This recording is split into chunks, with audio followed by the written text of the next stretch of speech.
aquele giro de gols, de competições, tem os playoffs da Liga Europa, o Campeonato Saudita, o Sul-Americano Sub-20. Tudo isso é destaque aqui no Jogo Aberto. E no Superclássico das Américas, o Brasil, já garantido no Mundial, empatou com a Argentina e segue na liderança do hexagonal final.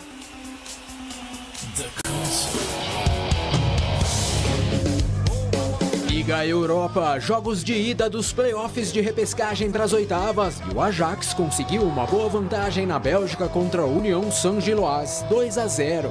Marcaram Rasmussen e depois de Ortimoukio, de 16 anos, uma pintura de prima. As duas equipes voltam a se enfrentar na próxima quinta-feira em Amsterdã.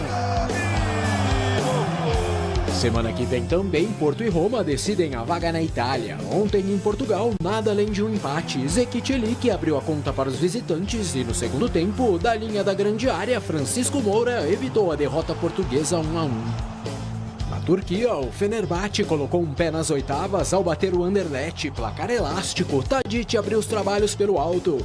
O bósnio Dzeko, na segunda tentativa, aumentou a diferença e na etapa final, En-Nesyri de cabeça fechou 3-0.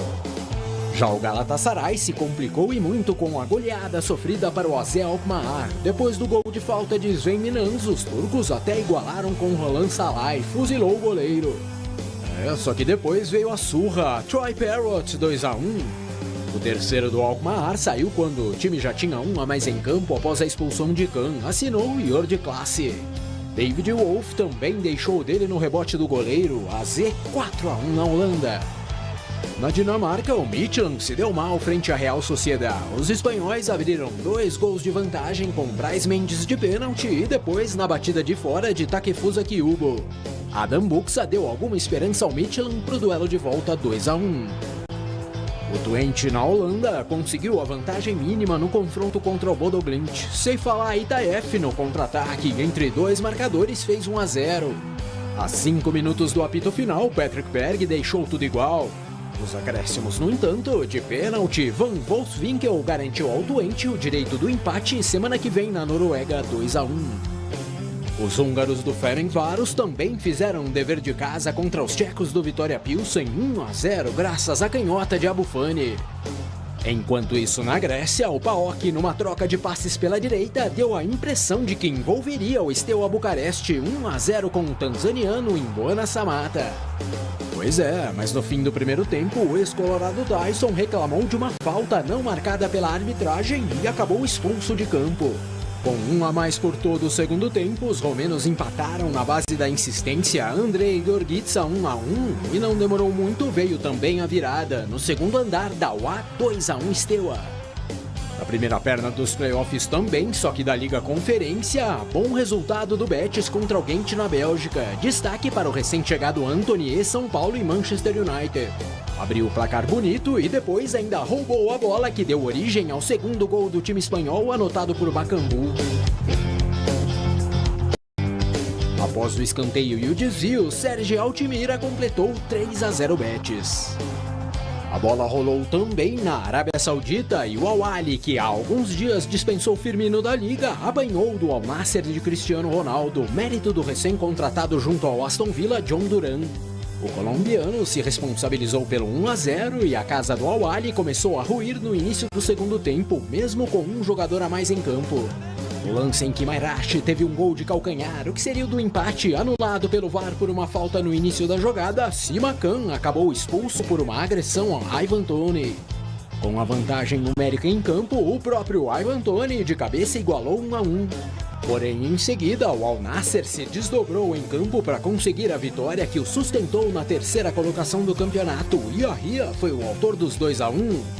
E o melhor ficou para a sequência. John Duran partiu no contra-ataque e após 2 chamados dribles da vaca, marcou o terceiro. Segundo dele no jogo, o quarto em apenas 3 jogos pelo novo clube. Um golaço digno de Puskás.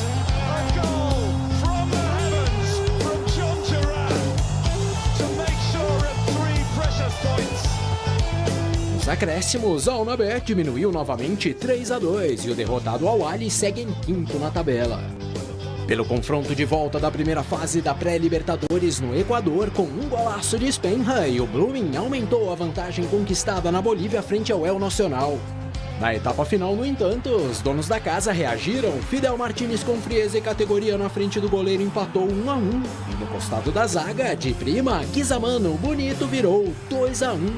4-4 no agregado, decisão por pênaltis. Vadalá e Spenha desperdiçaram no lado boliviano. E assim, na batida de Pasminho, o El Nacional avançou, pega o Barcelona de Guayaquil na próxima fase 4-3. Para fechar, hexagonal final do Sul-Americano Sub-20 da Venezuela, e a Argentina saiu na frente do Brasil num pênalti cometido pelo corintiano Breno Bidon. Echeverri, promessa do River já negociado com o Manchester City, bateu e converteu. Aquele resultado dava o título antecipado aos hermanos por conta do confronto direto, o primeiro critério de desempate, mas aí o vascaíno Ryan mudou a história, 1-1. E agora é a seleção brasileira que ficou muito perto do título da competição. Para confirmar, vai precisar vencer o Lanterna Chile no domingo por uma diferença de gols maior ou igual à da Argentina em jogo contra o Paraguai.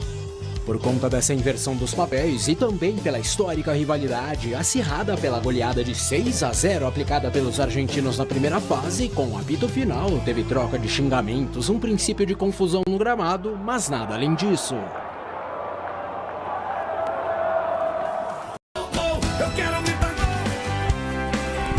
Em jogo válido pela terceira rodada da Copa do Nordeste, o CSA não tomou conhecimento do Sampaio Corrêa. Guilherme Cachoeira, Álvaro e Igor Bahia 2 vezes anotaram 4-0 a favor do azulão do Mutange. O resultado coloca o CSA na segunda posição do grupo B, com 6 pontos, atrás apenas do Bahia, que tem 7. Por outro lado, o Sampaio Corrêa é o lanterna, com 1 ponto conquistado em 3 jogos. No Campeonato Goiano, o Goiás visitou o Aparecidense e venceu por 1-0. O único gol do jogo foi marcado por Lucas Lovatti. O Esmeraldino é o 5º colocado na tabela, enquanto o Camaleão ocupa a 9ª posição. Pelo Catarinense, a Chapecoense voltou a vencer após 5 jogos. E foi com V maiúsculo. Marcinho e Giovanni Augusto abriram vantagem para a Chape.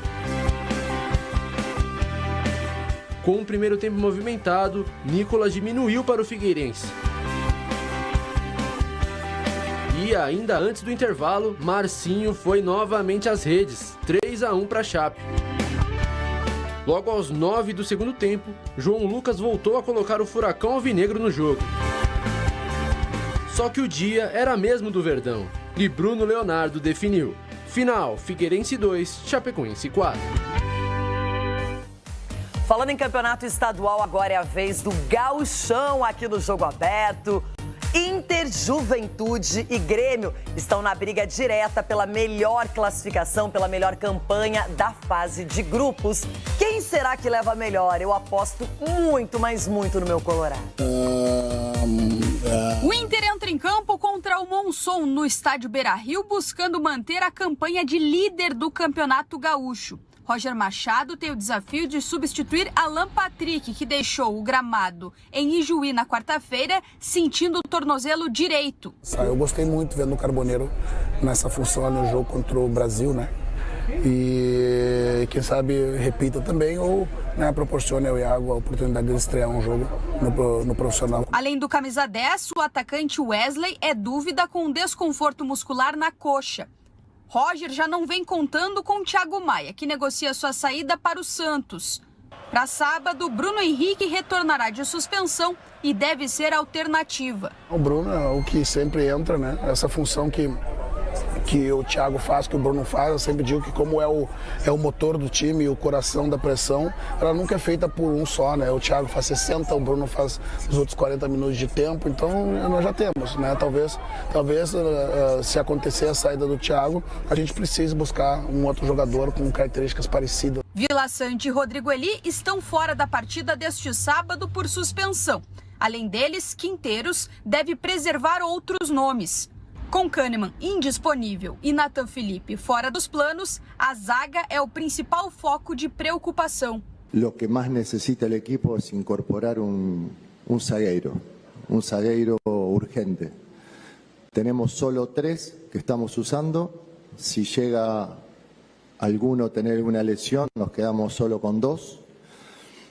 Y es una posición donde el equipo el año anterior tuvo problemas. Depois de acertar as chegadas dos atacantes Francis Amuzu e Christian Oliveira, dos laterais Lucas Esteves e Luan Cândido e do volante Camilo, a lupa do mercado gremista está apontada para um zagueiro. O Campeonato Gaúcho, porém, não espera. E mesmo sendo a última da fase inicial, a rodada deste sábado também traz definições importantes. Inter, Grêmio e Juventude serão os líderes de cada grupo ao final do classificatório geral. A dúvida é com relação à posição de cada um deles. É isso o que vai definir a semifinal do campeonato, que pode ter, inclusive, um clássico Grenal antes mesmo da grande decisão.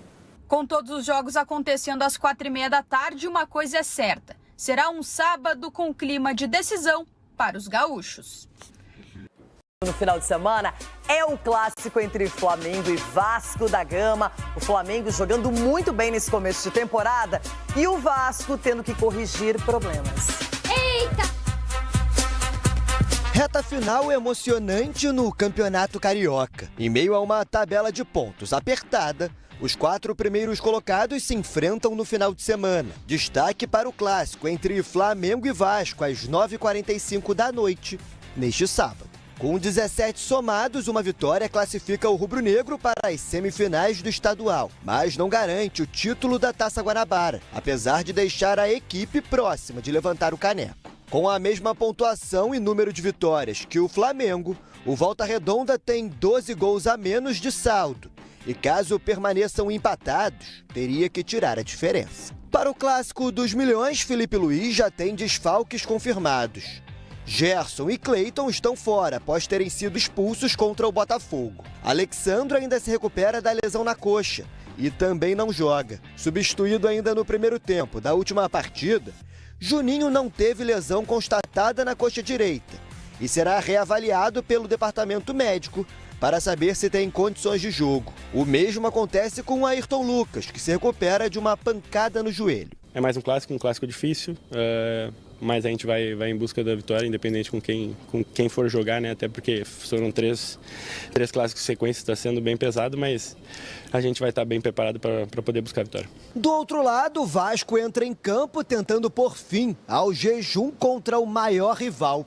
A última vitória da equipe de São Januário aconteceu justamente no Campeonato Carioca em março de 2023, há quase 2 anos. De lá para cá, foram 7 confrontos. O Flamengo levou a melhor 5 vezes, além de 2 empates. A boa notícia para a Carille está no retorno de Felipe Coutinho. O meia desfalcou o time na última rodada, após sentir o adutor da coxa contra o Fluminense. Recuperado das dores, Coutinho já treina com os demais companheiros e deve começar a partida no time titular. Também neste sábado, o Botafogo entra em campo contra o Boa Vista no estádio Alci Rezende, em Bacaxá. Depois de 2 derrotas seguidas, Carlos Leiria voltou ao comando da equipe sub-20. E a expectativa é que Cláudio Caçapa desembarque ainda hoje no Rio de Janeiro para assumir a equipe. Com passagem interina pelo clube em 2023, Caçapa teve 100% de aproveitamento e chegou a manter o Botafogo como líder do Campeonato Brasileiro na ocasião. Ele chega para ser o auxiliar técnico permanente do clube e ficará à frente da equipe até a chegada de um novo treinador. Além de Bastos e Arthur lesionados, o alvinegro também não conta com Alexander Barbosa amanhã, após ter sido expulso no clássico contra o Flamengo. David Ricardo volta ao time. Já o Fluminense recebe o Nova Iguaçu domingo no Maracanã. A equipe deve ser a mesma que empatou com o Flamengo no último sábado. Com 11 pontos, o tricolor ocupa a 9ª posição e no momento está até mesmo fora da zona de classificação para a Taça Rio. Mesmo assim, a confiança segue em alta. Dependendo dos resultados e se Deus quiser, com as nossas vitórias, nos próximos jogos, acho que a gente tem grande chance de classificar e esse é o nosso foco, esse é o nosso pensamento aqui, né, de classificar e buscar as finais para conseguir o título do Carioca. A partida entre Fluminense e Nova Iguaçu, você acompanha ao vivo aqui na tela da Band no próximo domingo, às 4 da tarde.